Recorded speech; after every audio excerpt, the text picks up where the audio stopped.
Hi friends, Assalamu alaikum. Welcome back to Daily Cup of Life YouTube channel. இன்றைக்கு நாங்கள் இந்த வீடியோவில் chicken stuff fried பன் எப்படி செய்கிறேன்னு பார்ப்போம்.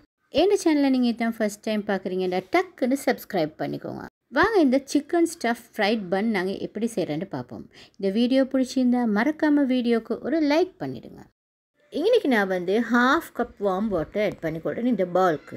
நெக்ஸ்ட் 1 டீஸ்பூன் சுகர் ஆட் பண்ணிக்கொள்கிறேன். அதே மாதிரி 1 டீஸ்பூன் ஈஸ்ட்டும் ஆட் பண்ணிக்கொள்கிறேன். இந்த வாட்டர் ஒரு சின்ன பிள்ளைகளுக்கு குடிக்கிற மாதிரி ஒரு கணக்கான வார்ம் வாட்டர் ஆகிக்கணும், மிச்சம் பாயில் வாட்டர் எடுக்கான. ஸோ இதை நல்லா மிக்ஸ் பண்ணிவிட்டு அப்படியே இதை க்ளோஸ் பண்ணி ஈஸ்ட் ஆக்டிவேட் ஆகிறதுக்கு ஒரு சைட் தான் நாங்கள் வச்சுடுவோம். இப்போ நல்லா ஈஸ்ட் ஆக்டிவேட் ஆகிடுச்சு. இப்போ நான் இதுக்கே ஃப்ளாவை ஆட் பண்ணிக்கொள்கிறேன். 1½ கப் ஃப்ளார் எடுத்துக்கொள்கிறேன், ஆல் பர்பஸ் ஃப்ளார். மைதா ஃப்ளாவும் ஓகே தான். இப்போ நெக்ஸ்ட் இதுக்கு தேவையான அளவு சால்ட் ஆட் பண்ணிக்கொள்கிறேன். அதுக்கு பிறகு இதை நல்லா கொஞ்சம் நாங்கள் மிக்ஸ் பண்ணிக்கொள்ளணும். இப்போ ஏற்கனவே இதில் ½ கப் வாட்டர் நாங்கள் ஆட் பண்ணிக்கிறோம். ஸோ அதனால் மறுபடி வாட்டர் ஆட் பண்ணக்கொள்ள கவனமாக பார்த்து கொஞ்சம் கொஞ்சமாகவே ஆட் பண்ணிக்கோங்க. ஸோ இப்போ நான் இதை நல்லா மிக்ஸ் பண்ணிக்கொள்கிறேன். இது சாஃப்ட் பன் டோன்னு எங்களுக்கு தேவை. யூஸ்வலாக நாங்கள் செய்கிற பன் மாதிரி தான். ஸோ இந்த டோவை நாங்கள் செட் பண்ணிக்கொள்வோம். இந்த மாதிரி ஒரு சாஃப்ட் டோன்னு தான் எங்களுக்கு தேவை. இப்போ இதுக்கு மேலால் அப்படி ஆயில் கொஞ்சம் அப்ளை பண்ணிக்கொள்வோம். அதுக்கு பிறகு இதை நல்லா க்ளோஸ் பண்ணி ஒரு ½ an hour இது நல்லா டபுள் சைஸ் ஆகாட்டியும் நாங்கள் வச்சுக்கிறோம். அதுக்கு பிறகு நாங்கள் இந்த ஸ்டஃப் பண்ணுற கீமாவை செய்வோம். ஃபஸ்ட்டுக்கு ஒரு பேன் எடுத்து அதுக்கு 2 டேபிள் ஸ்பூன் மாதிரி ஆயில் ஆட் பண்ணிக்கொள்ளணும். இன்றைக்கி நான் ஒரு பிக் ஆனியன் சாப் பண்ணி வச்சுக்கிறேன். அதை நான் இப்போ இதுக்கு ஆட் பண்ணிக்கொள்கிறேன். இப்போ இதை கொஞ்சம் ஸ்டர் ஃப்ரை பண்ணிக்கொள்ளணும்.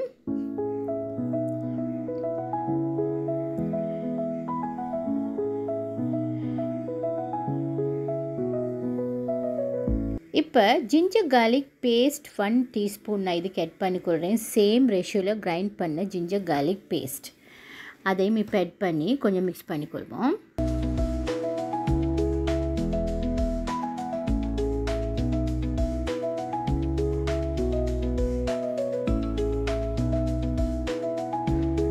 இப்போ நெக்ஸ்ட் இதுக்கு 1 க்ரீன் சில்லி நான் சாப் பண்ணி வச்சுக்கிறேன். அதையும் இதுக்கு நான் ஆட் பண்ணிக்கொள்கிறேன்.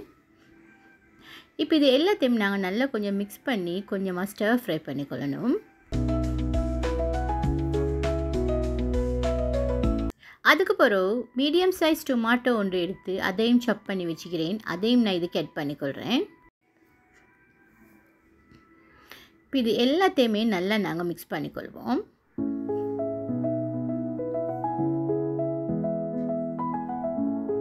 இப்போ ஒரு 1/4 டீஸ்பூன் டர்மரிக் பவுடர் ஆட் பண்ணிக்கொள்கிறேன். நெக்ஸ்ட் ஒரு 3/4 டீஸ்பூன் சில்லி பவுடர் ஆட் பண்ணிக்கொள்கிறேன். அதே மாதிரி ஒரு 1/4 டீஸ்பூன் பெப்பர் பவுடர் ஆட் பண்ணிக்கொள்கிறேன். இப்போ இது எல்லாத்தோடையும் சேர்த்து தேவையான அளவு சால்ட்டையும் ஆட் பண்ணிக்கொள்கிறேன். இப்போ நல்லா நாங்கள் இதை மிக்ஸ் பண்ணிக்கொள்ளணும். சால்ட் எப்படியும் ஒரு ½ டீஸ்பூன் மாதிரி ஆட் பண்ணிக்கொண்டிங்கன்னா நல்லாவே போதும். இப்போ இதை நல்லா நாங்கள் மிக்ஸ் பண்ணிக்கொள்வோம்.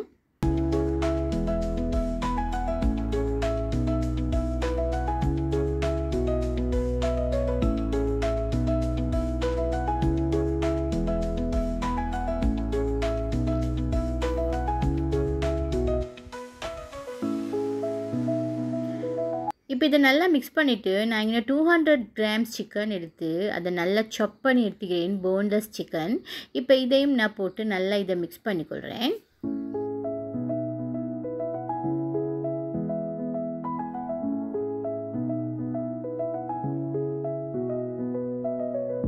இப்போ இதை நல்லா மிக்ஸ் பண்ணிவிட்டு இந்த சிக்கன் குக் ஆகிறதுக்கு வாட்டர் தேவைப்படும். ஸோ அதனால் நான் ½ கப் வாட்டர் ஆட் பண்ணிக்கொள்கிறேன் இதுக்கு.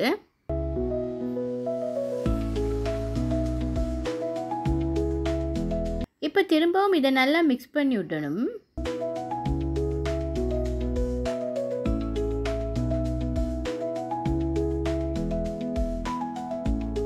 இப்போ சிக்கன் நல்லா குக் ஆகணும் தானே, அதனால் நாங்கள் அப்படியே க்ளோஸ் பண்ணி விட்டு ஒரு 3 மினிட்ஸ் மாதிரி இந்த சிக்கன் குக் ஆக விட்டு எடுத்துக்கொள்வோம்.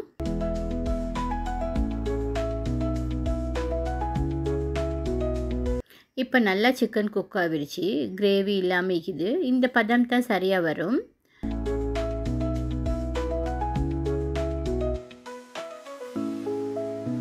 இப்போ நாங்கள் ஸ்டவ் ஆஃப் பண்ணிடுவோம்.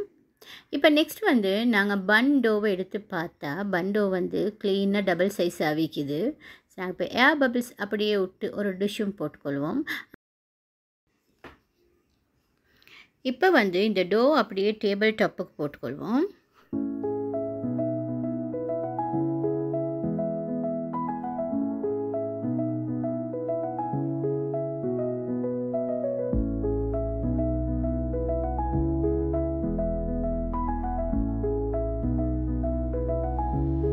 இப்போ நாங்கள் இது கணக்கான சைஸ்க்கு பால் பண்ணிக்கொள்வோம்.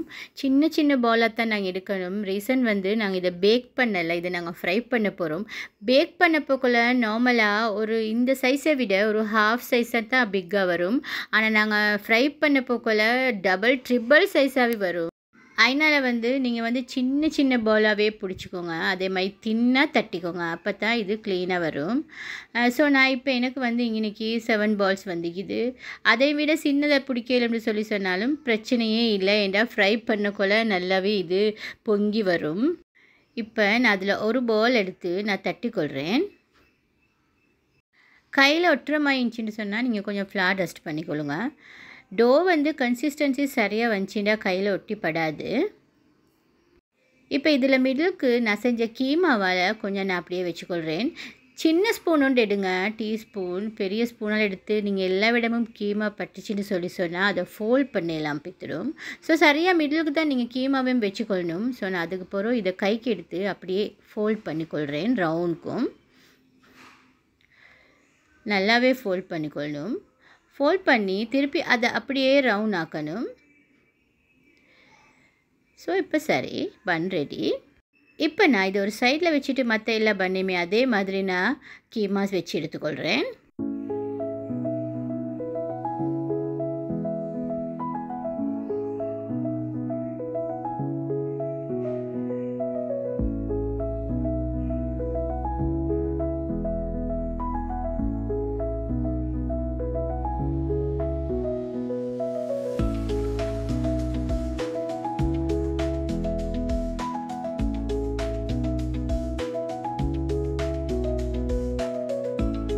இப்போ நாங்கள் இதை ஃப்ரை பண்ணிக்கொள்வோம். ஆயில் வந்து நான் இன்றைக்கி ஒரு ½ கப் மாதிரி ஆயில் நல்லா ஹீட்டாக ஒட்டிக்கிறேன். ஆயில் நல்லாவே ஹீட் ஆகணும், மைக்கு பொறுத்தா நீங்கள் ஆட் பண்ணணும். அதுக்கு பிறகு நாங்கள் இதை ஒவ்வொன்றா ஆட் பண்ணிக்கொள்வோம். கேஸை வந்து மீடியம் லோவில் வச்சுக்கோங்க, அப்போ தான் நல்லா உள்ளுக்கு எல்லாம் குக் ஆகும். ஹை ஃப்ளேமில் வச்சா வெளியே அப்படியே ப்ரௌன் ஆகிடும், ஆனால் உள்ளுக்கு குக்காக வைக்காது. ஸோ இந்த மாதிரி கேஸை நல்லா லோ ஃப்ளேமில் வச்சு நாங்கள் இதை ஃப்ரை பண்ணிக்கொள்ளணும். இது நல்லாவே ஃப்ரை ஆகி கீழே அப்படியே ஃப்ரை ஆகின மாதிரி உங்களுக்கு விளங்கும். அதுக்கு பிறகு தான் நீங்கள் இதை மற்ற சைட் திருப்பி போடணும். அப்போ வந்து திருப்பி மறு சைட் போட்டு ஃப்ரை ஆக்க வேண்டிய அவசியம் வராது. இதை பாருங்கள், ஒரு சைட் நல்லாவே ஃப்ரை ஆகின பிறகு தான் நான் திருப்பி அடுத்த சைட் போடுறேன். யூஸ்வலாக எல்லாமே அப்படித்தான், நல்லா ஃப்ரை ஆகிறதுக்கு நாங்கள் எதை போட்டாலும் அது ஒரு சைட் ஃப்ரை ஆக மட்டும் நாங்கள் கொஞ்சம் பொறுமையாக வைக்கவே வேணும்.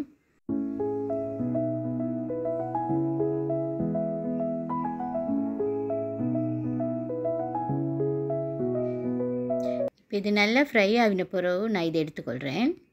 இப்போ இதே மாதிரி நான் அடுத்த பன்ஸ், இந்த மிச்சமிக்கிற பன்ஸ் எல்லாமே நான் ஃப்ரை பண்ணிக்கொள்கிறேன். ஓகே ஃப்ரெண்ட்ஸ், நான் பன்ஸ் எல்லாம் ஃப்ரை பண்ணி எடுத்துட்டேன்.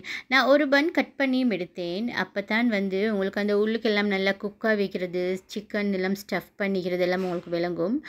ஸோ இந்த மாதிரி நீங்கள் ஃப்ரை பண்ணி இந்த ஃப்ரைட் பன் செஞ்சுக்கோங்க.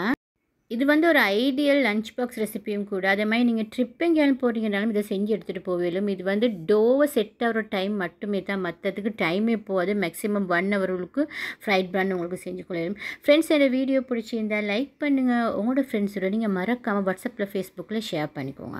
அதே மாதிரி இந்த பன் ரெசிபி உங்களுக்கு பிடிச்சிருந்துச்சுன்னா டெய்லி கப் ஆஃப் லைஃப் சேனலை நீங்கள் சப்ஸ்கிரைப் பண்ணிக்கோங்க. ஃப்ரெண்ட்ஸ், இதே மாதிரி இன்னொரு ரெசிபியோடு சந்திப்போம். Have a nice day.